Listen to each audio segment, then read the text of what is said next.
Well, folks, good afternoon here. We're live in Lee's Summit, Missouri with Senator Eric Burlison, Representative Jared Taylor to my side here. Guys, this is what we've fought for so many years. This is how, we're going to close, House Bill 85, signed into law just in the last 20 minutes here by Governor Mike Parson. And these are the two guys who led the charge on the inside the entire time. Again, Senator Burlison, Representative Jared Taylor. Guys, we fought like dogs for this for a long time. And I'm still kind of shocked that it's done. We see Mike Parson's name right here. It's amazing. It's a done deal. Yeah. It is. It's awesome. I'm excited, but now I'm already ready to say, what are we going to do next? Oh, I know what we're doing next. We'll talk about that later. Right. But guys, I mean, you guys have been watching this fight. You've been involved in this fight. This is what you were saying a little bit ago. This is designed to stop Joe Biden's federal tyranny, and that's what this is all about. We've never been under the illusion that the 2A was about hunting. This has been about defense of our country, defense of our freedom, and SAPA in Missouri, the best one in the country, is going to secure that for a long time to come. Yeah. Yeah, it's a big deal. I mean, you know, like you said, it's the strongest Second Amendment protection bill in the United States. No other state has something as strong as this that can push back on the federal government in a constitutional way. This is telling the federal government to go pound sand, get out of the state of Missouri. We're gonna, we best know what's gonna, laws that happen in the state of Missouri rather than the federal government, who wants to take away our guns, who is constantly pushing back on our freedoms. This is our way to say, get out of our state. We're gonna control what we do here in our state.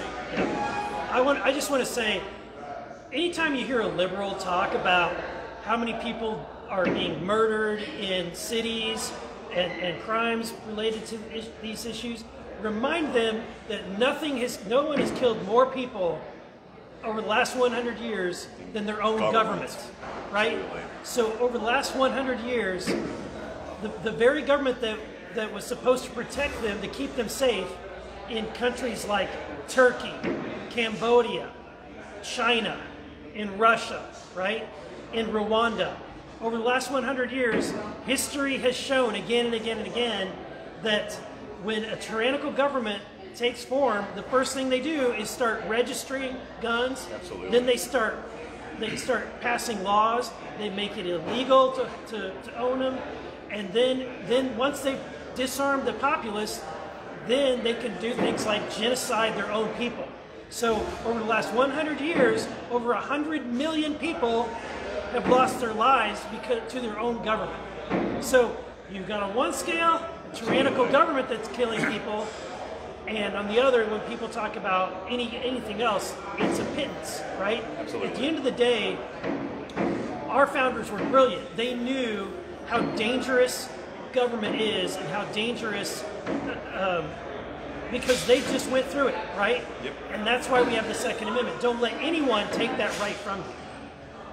I think for the first time in a long time in our lives, perhaps, the veil's finally being pulled back. I mean, we heard this for decades and decades. No one's coming for your guns. That's right. And you still have a couple old fuds who talk like that, but the truth of the matter is that it's pretty obvious now. I mean, they're coming. Oh yeah. The AR-15 pistol brace, the language was introduced on Monday, and it's going to be passed as a regulation, perhaps as early as 90 days from now. They're coming for the accessories, and they're coming for whatever they can get their hands on. And so any illusion that we can just sit back and just hope for the best, it's gone. Yeah.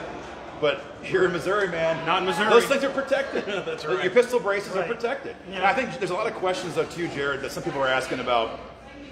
So what is the teeth in this, and how is this different from what a lot of states have done? Because we've heard a lot of states doing something similar to SAPA this year, or even the same name as SAPA, but no one's got what Missouri has, and there's an important nuance there. Yeah, that's right. So in Missouri, we put teeth in the bill. If law enforcement enforces federal law, you as an individual can take the department to court and sue them for $50,000. They can also be sued if they hire a federal agent for $50,000. So if you have a department that hires a federal agent who have been taking away AR-15s or 30-round magazines, anybody in the state of Missouri can take that department to court and sue them for $50,000 for hiring an ex-law enforcement from the federal level. And it doesn't, there is no like, oh, you can do this or not. That's what other states are doing. Some states are saying, well, this is an option. If you want to work with the feds, you can, but we don't like it. We don't recommend it. No.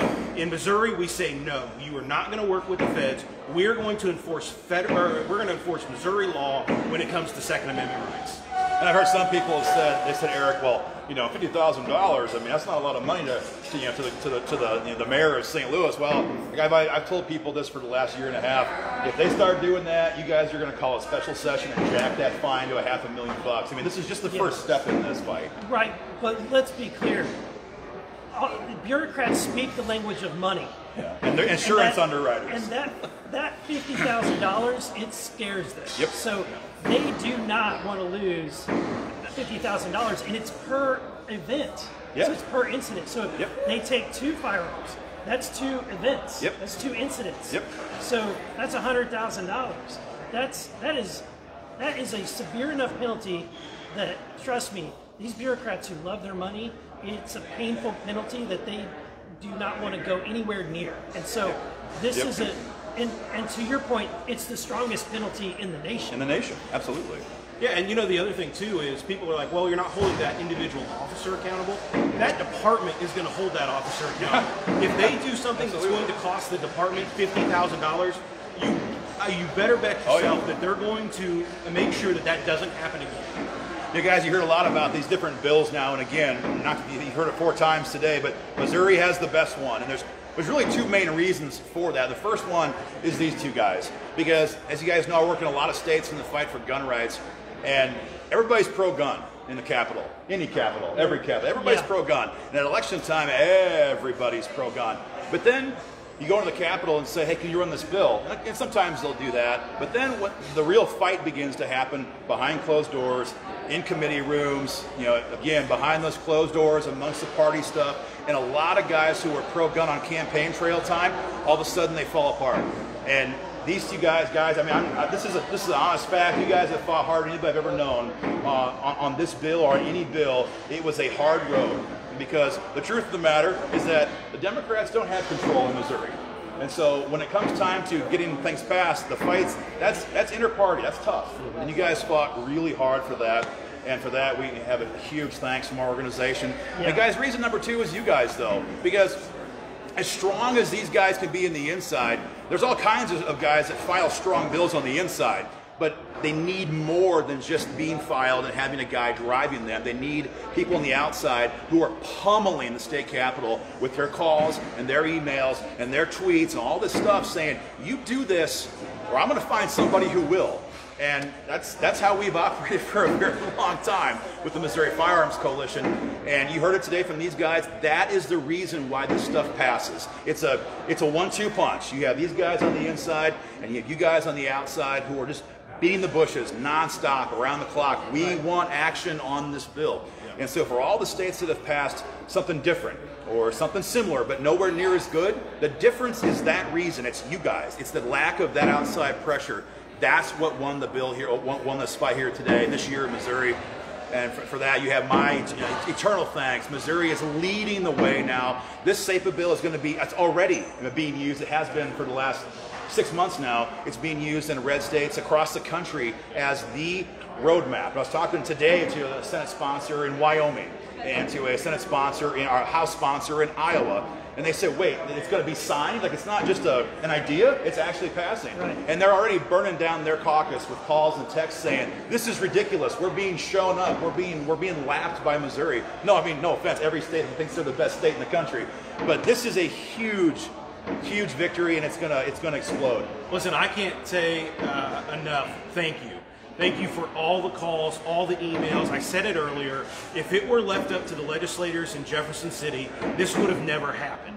We would have never got this bill across the finish line if it weren't for you, if it weren't for Aaron Dorr and the Missouri Firearms Coalition. Your phone calls, your emails, I can't tell you how, I think it was every single representative and every single senator came up to me and said, please stop the phone calls. Please stop the emails. Tell them to stop. We support it. We're going to vote for it. But you know what? That wasn't enough. It wasn't enough to tell us that you're going to vote for it. We needed to get that extra push. We needed to push it across the finish line. We had leadership in the House. Yeah. Rob Vescovo said this was going to be a priority back in August when we met as a caucus, and he made it a priority. We got it out of the House.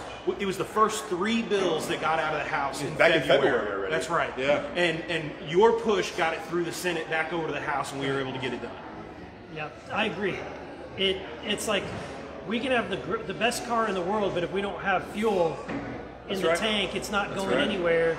And we had a great bill, and we worked hard, but without you guys were the fuel, and not only were you fuel, you were like nitrous oxide. Like you guys getting behind it absolutely threw this into hyperdrive and got it done, and we can't thank you enough.